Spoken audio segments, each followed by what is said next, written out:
مکتب جو ہے یہ کہنے کو آج ہمارے یہاں پر بہت معمولی سمجھا جاتا ہے کہ مکتب ہے،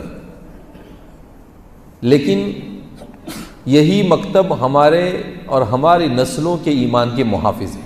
مسلمانوں نے اپنے مکاتب کے نظام کو صحیح طور پر نہیں سنبھالا تو آئندہ آنے والی نسل یہ کفر اور شرک میں مبتلا ہو سکتی ہے اور ایمان سے محروم ہو سکتی ہے۔ ہم قرآن پڑھ رہے ہیں، اس پر آپ کو تعجب کیوں ہے؟ تو ایک جو تقریباً 65-67 سال کی عمر تھی، وہ بوڑھے میاں مجھے کہنے لگے دھیرے سے کان میں، نحن لا نعرف القراءہ، ہم کو قرآن پڑھنا نہیں آتا۔ کیا کہنے لگے؟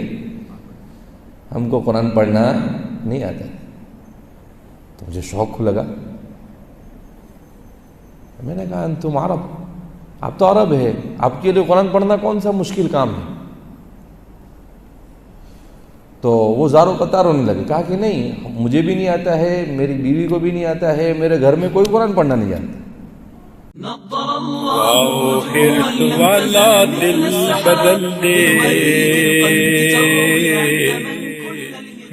الحمدللہ آج ہم مکتب کے اس پروگرام میں یہاں پر جمع ہوئے ہیں۔ مکتب جو ہے یہ کہنے کو آج ہمارے یہاں پر بہت معمولی سمجھا جاتا ہے کہ مکتب ہے، لیکن یہی مکتب ہمارے اور ہماری نسلوں کے ایمان کے محافظ ہیں۔ مفکر اسلام حضرت مولانا علی میاں ندوی نور اللہ مرقدہ نے آج سے 50 سال پہلے اپنے خطاب میں، اپنی ایک تحریر میں لکھا ہے کہ میری گنہگار نگاہیں اس بات کو دیکھ رہی ہے کہ اگر مسلمانوں نے اپنے مکاتب کے نظام کو صحیح طور پر نہیں سنبھالا تو آئندہ آنے والی نسل یہ کفر اور شرک میں مبتلا ہو سکتی ہے اور ایمان سے محروم ہو سکتی ہے۔ لہذا میں مسلمانوں سے مؤدبانہ اور عاجزانہ التجا کرتا ہوں، گزارش کرتا ہوں کہ وہ اپنے مکاتب کو مضبوط بنائیں۔ کیوں کہ مدرسے میں سچر کمیٹی کی رپورٹ کے مطابق 2% بچے جاتے ہیں، اسکول میں مسلمانوں کا 60-70% بچے جا رہے ہیں، اور مکتب کے اندر میں جو اسکول میں جا رہے ہیں اس میں سے ایک بڑا طبقہ وہ ہے جو مکاتب میں جا رہا ہے۔ دنیا کے تقریباً 32 سے 40 ملکوں کا میں نے سفر کیا۔ اس سفر میں ایک بات سامنے آئی کہ جن لوگوں کی زبان میں قرآن نازل ہوا، عربی زبان میں، جب ان لوگوں نے بھی مکاتب اور بچوں کے اوپر محنت نہیں کی تو ان کے یہاں پر بھی گھروں میں قرآن پڑھنے والا ایک آدمی نہیں ہوتا ہے۔ آج سے 15-20 سال پہلے، 20-25 سال پہلے کی بات کہ ایک مرتبہ مکہ مکرمہ میں میں قرآن کریم کی تلاوت کر رہا تھا۔ اب ہم نے جن استاد کے پاس حفظ کیا تھا، وہ استاد کیا ہے، ہمیشہ بجاتے رہتے تھے، زور سے پڑھ، زور سے پڑھ، تو وہ زور سے پڑھنے کی عادت ہو گئی۔ تو مولانا ابوبکر صاحب وستان ہمارے والد صاحب کے ففیزاد بھائی، تو وہ پورا دن بجا، یعنی آپ کو چین سے بیٹھنے، زور سے پڑھنے کا۔ اب وہ قرآن زور سے پڑھنے کی ایسی عادت ہو گئی کہ آہستہ پڑھنا بھی شروع کرے تو تھوڑی دیر کے بعد والیوم آٹومیٹک بڑھ جائے، اس لیے کہ 3-4 سال تک وہی زور زور سے پڑھنے کی عادت ہو گئی۔ تو آج بھی کوشش، جلدی کنٹرول میں نہیں آتا ہے، آؤٹ آف کنٹرول ہو جاتی ہے گاڑی۔ تو اب وہ ایسے ہی میں قرآن پڑھ رہا تھا، قرآن پڑھتے پڑھتے مجھے نہیں معلوم تو میرے بازو میں ایک بوڑھے میاں قرآن سن رہے۔ جب 1-2 پارے میں نے پڑھے، اس کے بعد میں زمزم پینے کے لیے کھڑا ہوا تو انہوں نے پکڑ کر مجھے بٹھا دیا، کہا میں زمزم لاتا ہوں۔ میں نے کہا کہ نہیں، آپ بڑے ہیں، میں آپ کی خدمت ہوں، آپ کیوں میری خدمت کریں گے؟ تو دوسرے بوڑھے میاں تو اس نے بھی پکڑ لیا میرے کو، اب 2 آدمی نے نکل پکڑ کے بٹھا دیا مجھے، تو میں بیٹھ گیا۔ تو ایک بوڑھے میاں گئے، پانی لے کر آئے, پانی پیا اور اس کے بعد مجھے پوچھا مینا اینا انتا, پہلے نام پوچھا مسمک, آپ کا نام کیا ہے؟ میں نے کہا حذیفہ. کہا آپ کہاں سے؟ میں نے کہا ہندوستان سے. کہا کہ انت من الہند, آپ ہندوستان سے؟ میں نے کہا جی ہاں. کہا کہ قرآن بہت اچھا پڑھتے ہیں. میں نے کہا ہمارے تو سبھی ایسا قرآن پڑھتے ہیں. تو وہ بوڑھے میاں مجھے تعجب سے دیکھنے لگے. کہا کہ سب ایسا پڑھتے ہیں؟ میں نے کہا ہمارے تو سبھی قرآن پڑھتے ہیں.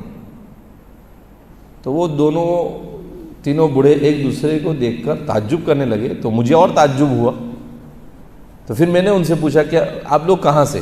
تو انہوں نے کہا کہ نحن من سوریہ, ہم کہاں سے ہیں؟ سوریہ سے.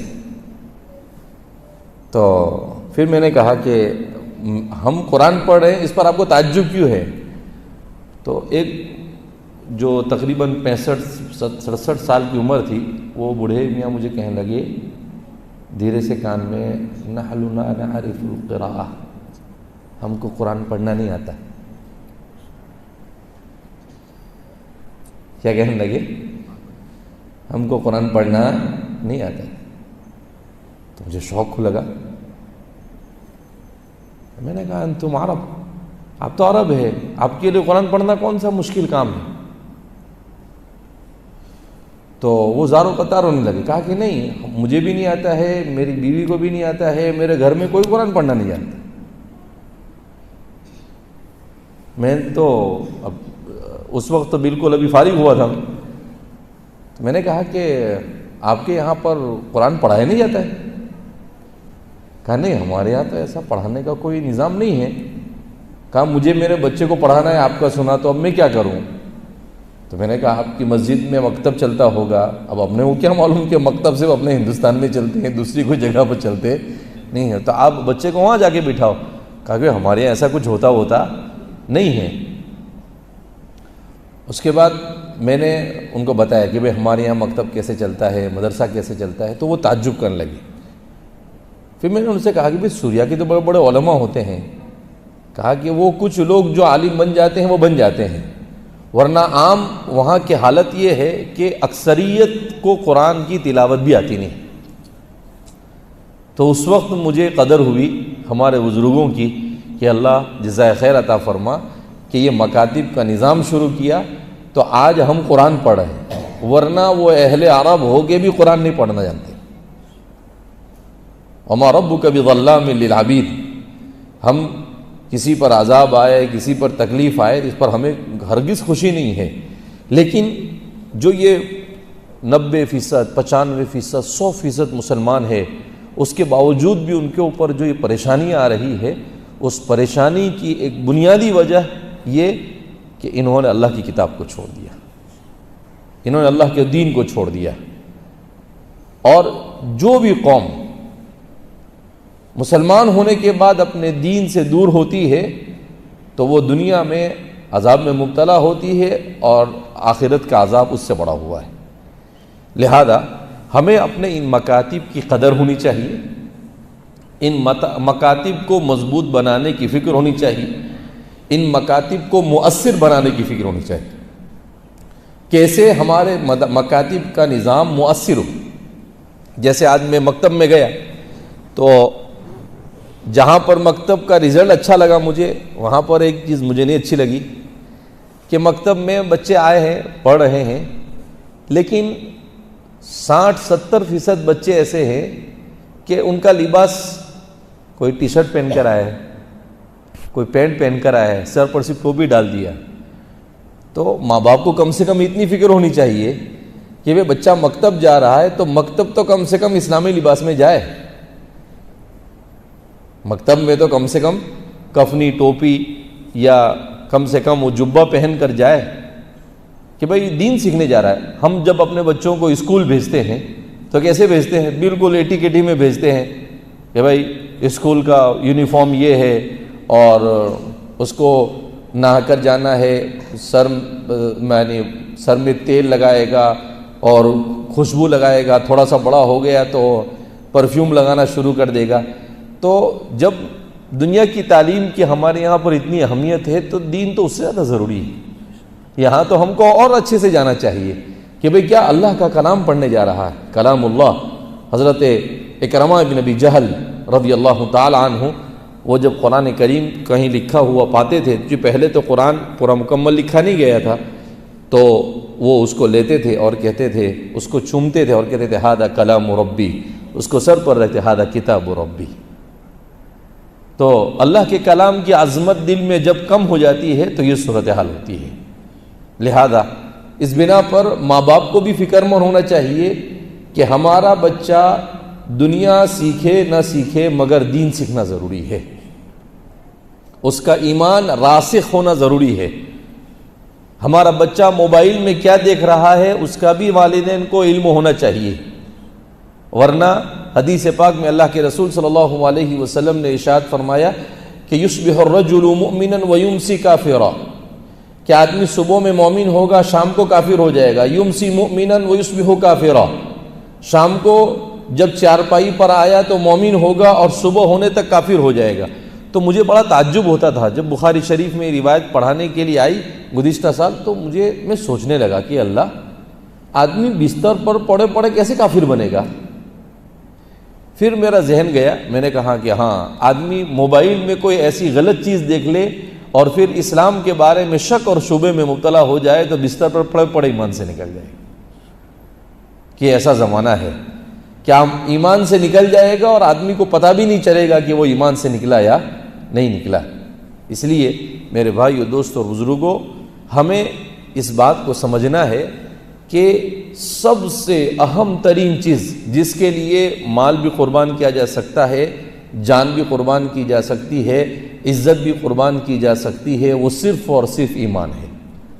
مقاصد شریعت میں امام شاطبی نے لکھا ہے کہ ایمان دنیا کی ایک ایسی چیز ہے مومن اور مسلمان کے لیے کہ اس کے لیے سب کچھ لٹایا جا سکتا ہے مگر اسے قربان نہیں کیا جا سکتا ہے۔ اور آج ہمارا مسلمان مومن ایسا ضمیر فروش ہو گیا ہے کہ تھوڑی تھوڑی چیزوں کے لیے اپنے ایمان کو بیچ دیتے ہیں، لیکن ہم یہ نہیں سوچ رہے ہیں کہ ایمان کو بیچنے کا کتنا بڑا نقصان ہم اپنے سر پر لے رہے ہیں، کیونکہ ایمان ہے تو سب کچھ ہے، ایمان نہیں تو کچھ بھی نہیں۔ لہذا سب سے پہلی چیز ہمیں اپنے ان مکاتب کو مضبوط بنانا ہے، اپنے بچوں کو پابندی سے مکاتب میں بھیجنا ہے، اور جیسے اسکول میں یونیفارم ہوتا ہے، اگر ہمارے گاؤں والے متفق ہو تو ہمیں مدرسے میں بھی یونیفارم رکھنا چاہیے کہ بھئی مدرسے میں جائے تو سفید کپڑا اور سفید کرتا اور سفید پائجامہ یا سفید جبہ اور سفید ٹوپی پہن کر جائے، تاکہ ایسا محسوس ہو باوقار طریقے سے کہ بھئی جیسے دنیا کی تعلیم میں یونیفارم ہے، ہمارے دین کی تعلیم میں بھی ہمارا یونیفارم ہے۔